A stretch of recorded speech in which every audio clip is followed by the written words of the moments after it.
10 die as Jigawa records 91 suspected diphtheria cases. Zamfara residents concerned over incessant attacks, killings and kidnappings. A 10-hour rainfall wreaks havoc in Abakaliki, Ebonyi State.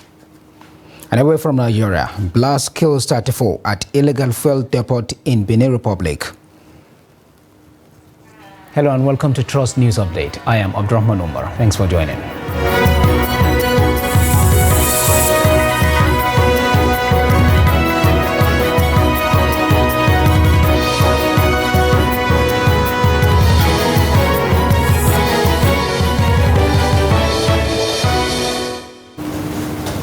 Now the news info.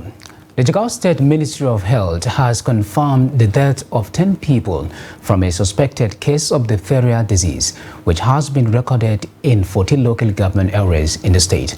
The Permanent Secretary, Ministry of Health, Salisu Muazu, made the confirmation while fielding questions from newsmen on the state prevalence rate. Muazu explained that so far 2 cases had been confirmed at Kazauri and Jahun local government, as some samples have been taken to Abuja for confirmation. According to him, the epidemic had been recorded at areas with 0 dose of routine immunization in the affected local government areas in the state. Muazu noted that the ministry had conducted investigation and collected necessary information and data in the affected areas and updated the National Primary Healthcare Development Agency and Nigeria Center for Disease Control and Prevention for further actions. In the same vein, the Bauchi state government says diphtheria disease has killed 34, with the state recording 296 suspected cases despite surveillance response efforts.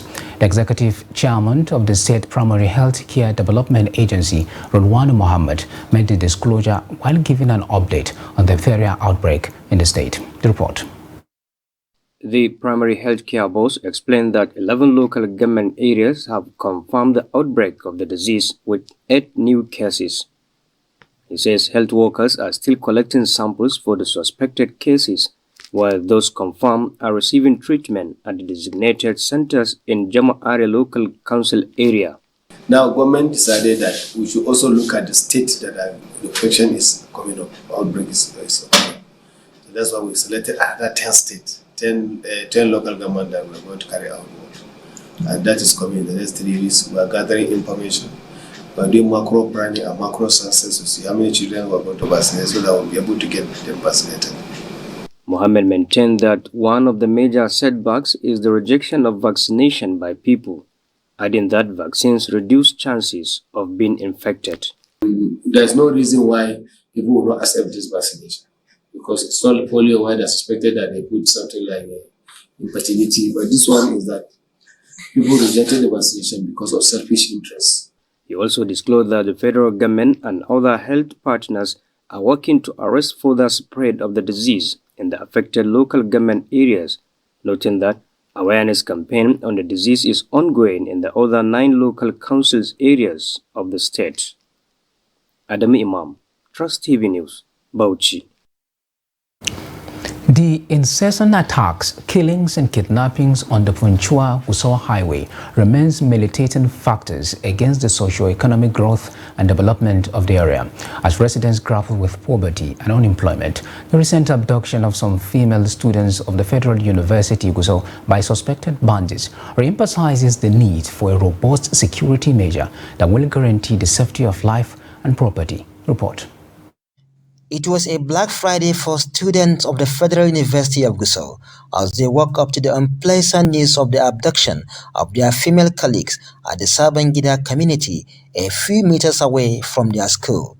Trust TV gathered that over 50 female students of the institution and a protocol named Ibrahim Ezekiel were said to have been kidnapped at their private hostels at Sabangida and around the university community.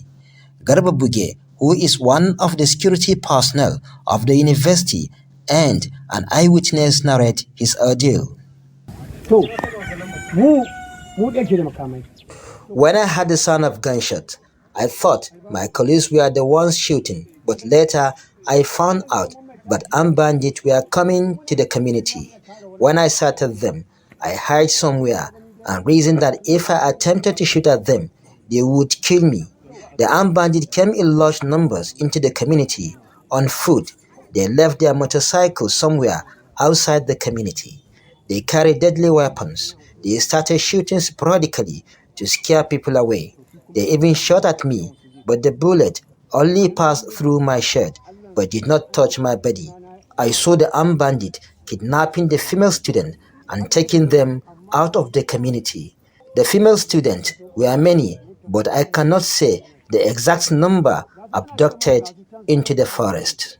Some of the students declined commenting on the issue for fear of possible consequences, considering the fact that after the last protest, which they staged against the abduction of 5 of their colleagues, the university's management later expelled some of them from the institution. The management of the Federal University of Gusau also refused to comment on the latest abduction of its female students.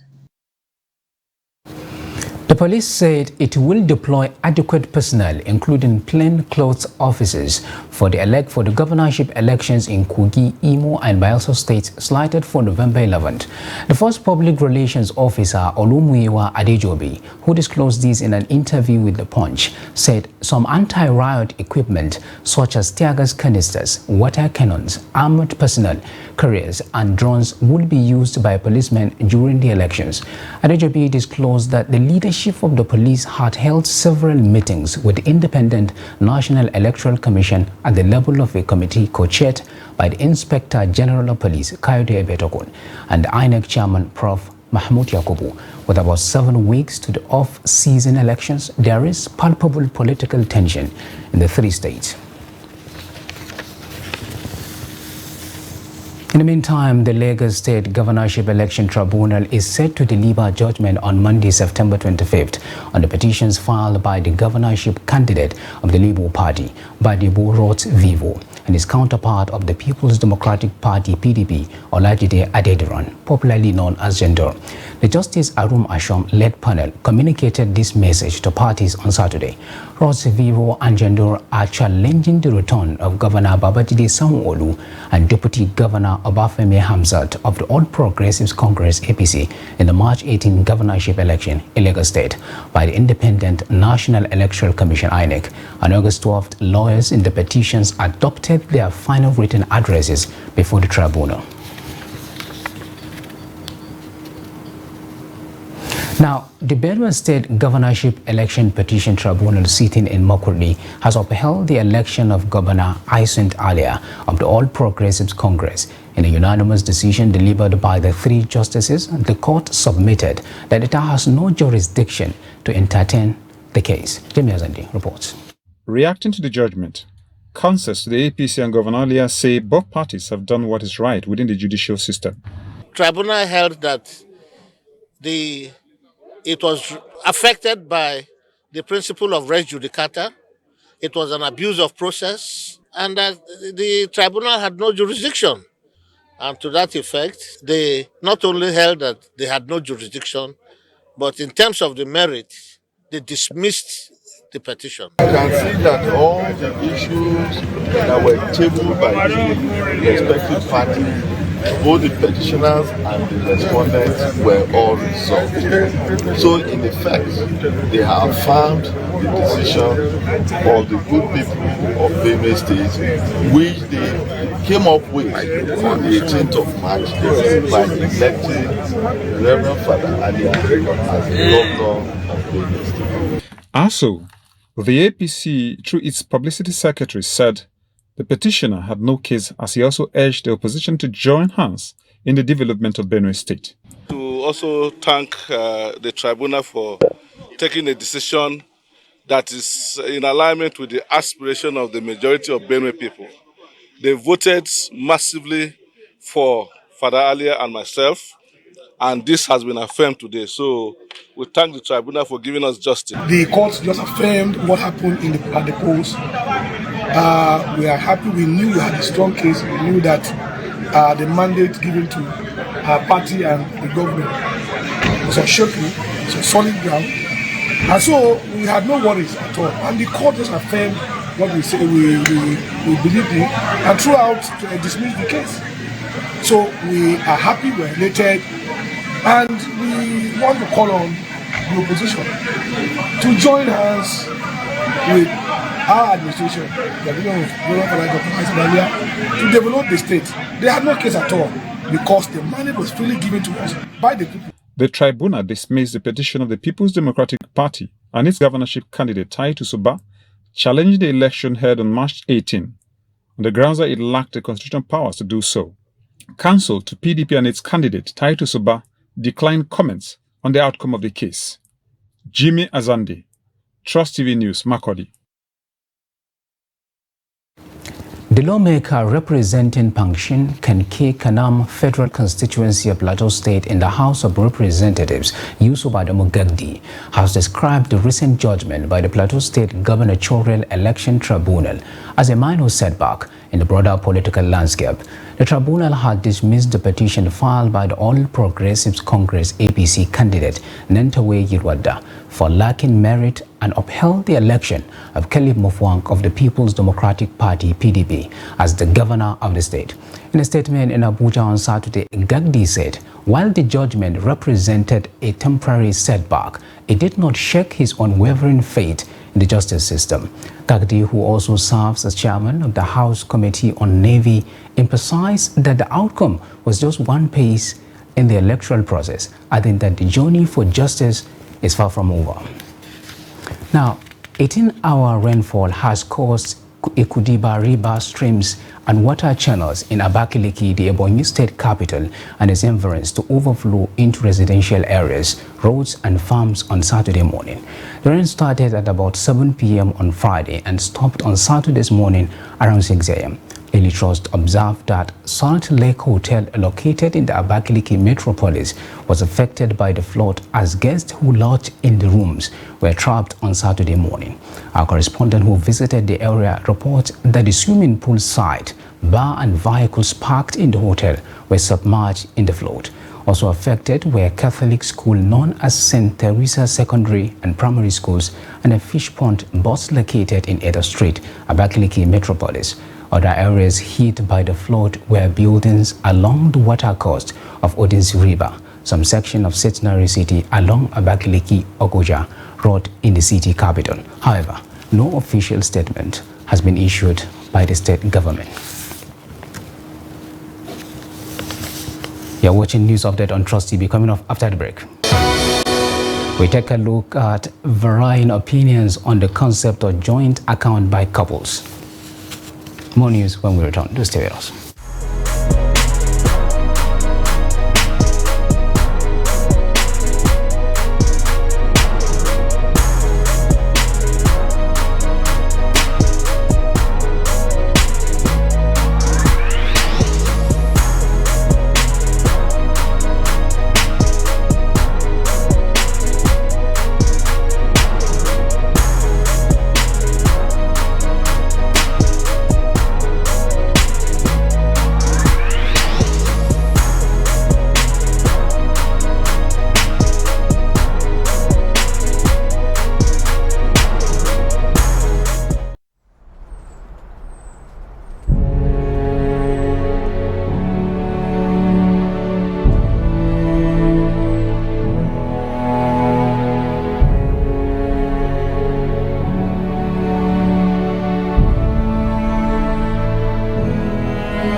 Welcome back, and if you are just joining us, this is the news update on Trust TV, and here is a recap of some of our top stories. 10 die as Jigawa records 91 suspected diphtheria cases, and Zamfara residents concerned over incessant attacks, killings and kidnappings. Now to more news. Boat operators in Yola, the Adamawa state capital, have decried the high cost of life jackets, which has become a necessary safety tool for their business. This development is leading to a 100% increase in transport fare for passengers going to Cameroon from Adamawa, from 4,000 naira to 1,000 naira. The state government made the use of life jackets mandatory in light of recent boat accidents. Salis Lon has more on this. 2 weeks after the Rugange, Maye-Ine and Green Board mishaps incidences, the government placed a ban on any travel without life jacket on the waters.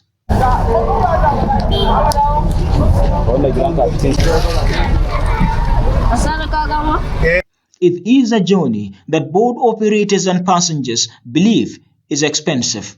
They said the government is yet to fulfill its promise of providing life jackets. According to them, from Adamawa to Cameroon is 4,000, but they had to increase the fare to 8,000 to enable them buy life jackets that cost between 15 to 20,000 to save passengers' lives. We have some security men who are enforcing the ban on no travel without life jackets. In fact, they will not allow you to even come close to the water if you are not wearing the life vest. So for us here, this is a whole new thing that is fast changing the business. With the recent boat mishaps in 3 riverside communities in Adamawa, which claimed many lives, swimming and boat traveling patterns changed. Swimmers are no longer seen on this big river.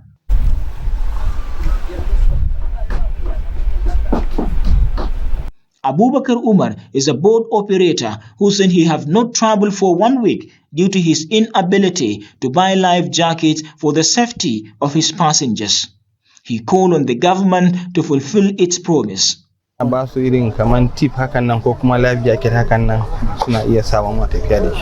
They placed a ban on traveling without life jackets, but they are yet to provide us with any.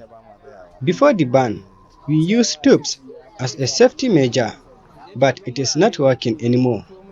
I am just praying that when the life vests come, they should reach us, because most of such supports from the government usually gets hijacked. Passenger mutane 12 muke daukawa, amma tunda passenger suna zuwa ne da kayan su, za a rage yawan passenger, sai a yi lissafi kayan da za a sa ciki, sai a yi tafiya daidan abun da zai. I'm afraid to say, not all of us can afford buying 15 life vests to our passengers, because with no load on the boats, we carry 15 people from here to Cameroon. Charging 8,000 naira per head is to meet up with the life jacket demand. Records from boat mishaps that occurred recently in 3 different communities of Adamawa indicate that most victims did not wear life jackets. Salis Lawan, Trust TV News, Yola. Marital life requires resources to sustain, and the man shoulders the responsibilities to cater for the needs of the family. But nowadays, couples split their bills equally against the age-long cultural practice. Trust TV's Bello Musa speaks to a cross-section of Kaduna residents who shared their experience on the concept of joint account by couples. Report. In African culture, husband is the head and the provider of the needs of the family. Against the spirit of this culture and the tradition, couples now jointly work to cater for the family needs due to many reasons. Some Kaduna residents expressed their views on the splitting of bills in the matrimonial homes. Once you have a joint account in the family, which is maybe you are funding the account and your husband too is funding the account, you can use the money to do some emergency. In terms of emergency, like maybe your children are sick, you might use the money to take them to the hospital and the rest. I think it's a good idea and I can do that. Yes, couples buying things together, sharing responsibilities within the family is a good thing. In fact, it's a sign of unity amongst the family. The issue of a joint account is something that is happening in the Western world, not in our culture here. In our culture, we have seen it a man be the head of the family, a man be the owner of the account, a man be the ones paying the bills in the house, a man be the one pay for the food we eat in the house, not a woman be the one pay for the bills of the house, pay for the food we are eating in the house, except the man is capacitated, the man is sick. In olden days, during our own time, we do everything with our couple, like our wife, we can do whatever we like, say, so see this, because we have good thinking during that time. But as at now, life have changed. Though joint account creates stability and strengthens the bonds of union between couples, this comes often with disadvantage. But it has its own disadvantage because some of us are entangled with our culture, which permits us to have one or more wives.